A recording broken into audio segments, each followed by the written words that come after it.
বলছে। আমি এরকম অনেক বলে যেতে পারবো এই কল্কি অবতার সম্পর্কে। তিনি আসবেন, তিনি হবেন সর্বশেষ পয়গম্বর নবী মোহাম্মদ সাল্লাল্লাহু আলাইহি সাল্লাম। আমি আপনার কাছে জানতে চাই ভাই, আপনি কি এক ঈশ্বরে বিশ্বাস করেন? হ্যাঁ। আপনি কি বিশ্বাস করেন যে প্রতিমা পূজা বলতে কিছু নেই? হ্যাঁ, আমি প্রতিমা পূজায় বিশ্বাস করি না আজাদ ময়দানে আপনার বক্তৃতা শোনার পর থেকে। মাশাআল্লাহ। সুতরাং আপনি জানেন ওইসব ব্যাপারে আমার ধারণা স্পষ্ট, এবং অনেক সময় ধরে আমি আপনার বক্তব্য শুনেছি, তাতে আমার মনে প্রশ্ন জেগেছে, আমি তার উত্তর জানতে চেয়েছি, তাই সেটা শুনতে তাহলে চেয়েছি। আপনি বিশ্বাস করেন যে নবী মোহাম্মদ সর্বশেষ ও চূড়ান্ত পয়গম্বর?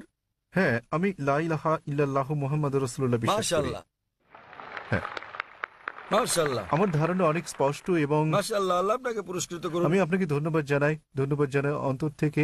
আপনি ভালো কাজ করছেন, আমাদের মতো সব মানুষের ভুল ধারণা দূর করে মাশাআল্লাহ, দিচ্ছেন। আল্লাহ আপনাকে পুরস্কৃত করুন। এবং ইসলামে যে নিজের ইচ্ছাকে আল্লাহর কাছে সমর্পণ করে সেই মুসলিম। যদি আপনি নিজের ইচ্ছাকে সমর্পণ ঠিক, করেন একদম আল্লাহর ঠিক কাছে। স্যার। আপনার বক্তব্যে বাধা দেওয়ার জন্য দুঃখিত।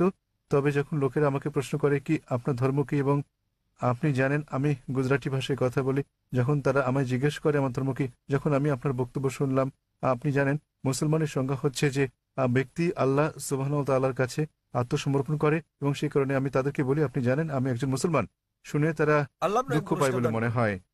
আমি গুজরাটি ভাষায় কথা বলি, তাই তারা কষ্ট পায়। আমি ভালো করে জানি, আপনি জানেন আমি মুসলিম অথবা সেরকম কিছু, কিংবা আপনি জানেন আমি মুসলমান পটভূমির পরিবার থেকে এসেছি, তাই আমি যেমন পরিবারে জন্ম নিয়েছি আমি তেমন।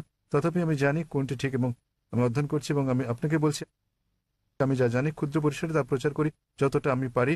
ধন্যবাদ স্যার। ধন্যবাদ ভাই, আমি সত্যিকারেই আপনার প্রশংসা করি এবং আল্লাহ আপনাকে জান্নাত দান করুন। আপনার যে কোনো জিজ্ঞাসা, যে কোনো প্রশ্ন থাকলে আমাদের সঙ্গে যোগাযোগ করুন।